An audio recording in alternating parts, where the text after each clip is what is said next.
यह video मासन्स LTD की स्थापना, विकास, उत्पादों और वित्तीय प्रदर्शन पर आधारित है। मासन्स की शुरुआत 1976 में एक प्राइवेट लिमिटेड कंपनी के रूप में हुई थी, जो power generation, EPC contracts, logistics और कंस्ट्रक्शन के क्षेत्र में कार्यरत है। कंपनी ने पिछले 5 दशकों में भारत भर में 1.5 लाख से अधिक ट्रांसफॉर्मर्स की आपूर्ति की है। इसकी नींव व्यावहारिक सिद्धांतों और उत्कृष्टता के प्रति गहरी प्रतिबद्धता पर आधारित है। मासन्स इलेक्ट्रिकल्स के नाम से रजिस्टर की गई कंपनी ने 1977 में मासन्स नामक प्रोप्राइटरशिप फर्म का अधिग्रहण किया, जो 1957 से विभिन्न श्रेणियों के ट्रांसफॉर्मर्स का निर्माण कर रही थी। जुलाई 1981 में इसे पब्लिक लिमिटेड कंपनी में परिवर्तित किया गया और दिसंबर 1990 में इसका वर्तमान नाम मिला।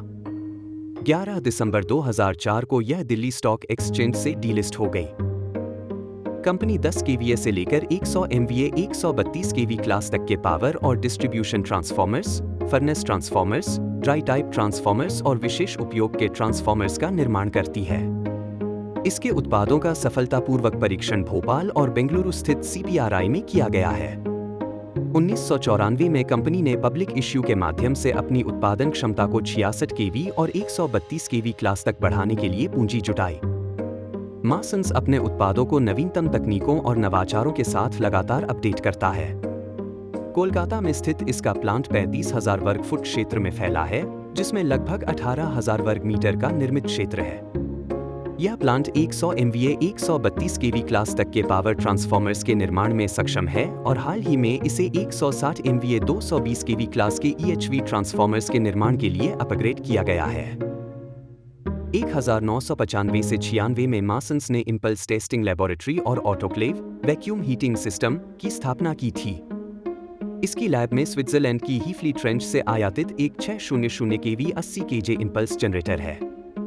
यह लैब 160 एमवीए 220 केवी क्लास तक के ट्रांसफॉर्मर्स के लिए सभी आवश्यक रूटीन और टेम्परेचर राइज टेस्ट करने में सक्षम है। कंपनी के पास 2 आधुनिक लैब हैं, जिनमें उच्च मध्यम वोल्टेज और मध्यम निम्न वोल्टेज ट्रांसफॉर्मर्स के लिए अलग-अलग परीक्षण किए जाते हैं। मासन्स का उत्पाद पोर्टफोलियो काफी व्यापक है, जिसमें power transformers, distribution transformers, furnace transformers, instrument transformers और यूनिटाइज्ड सबस्टेशन शामिल हैं। इसके ग्राहक भारत के लगभग सभी प्रमुख राज्य विद्युत बोर्डों, कॉर्पोरेट्स और अंतर्राष्ट्रीय कंपनियों से हैं। इसके कुछ प्रमुख ग्राहक हैं एबीबी, सीमेंस, भेल, टाटा ग्रुप, रिलायंस ग्रुप और यूके, दुबई, जॉर्डन जैसे देशों की कंपनियां। कंपनी की सहायक इकाई एडवांस पावर टेक्नोलॉजीज छोटे क्षमता वाले ट्रांसफॉर्मर्स के निर्माण पर केंद्रित है। वित्तीय वर्ष 2025 में मासन्स ने कई सकारात्मक संकेत दिए हैं। कंपनी का डेब्ट इक्विटी अनुपात 0.63 है, जो पिछले वर्ष के 4.81 से काफी बेहतर है। इंटरेस्ट कवरेज रेशियो 185.88 है, जो पिछले वर्ष के 2.03 से उल्लेखनीय रूप से बढ़ा है। स्टॉक ने पिछले 52 हफ्तों में 216.47% का रिटर्न दिया है। ऑपरेटिंग प्रॉफिट मार्जिन 18.11% और नेट प्रॉफिट मार्जिन 15.48% है। वार्षिक बिक्री में 41.67% की वृद्धि हुई है और 3 वर्षों का प्रॉफिट केगर 169.34% रहा है। हालांकि कुछ चुनौतियां भी सामने आई हैं। कंपनी का पीई रेशियो 108.16 और पीबी रेशियो 25.53 है, जो वैल्यूएशन के लिहाज से महंगा माना जा सकता है।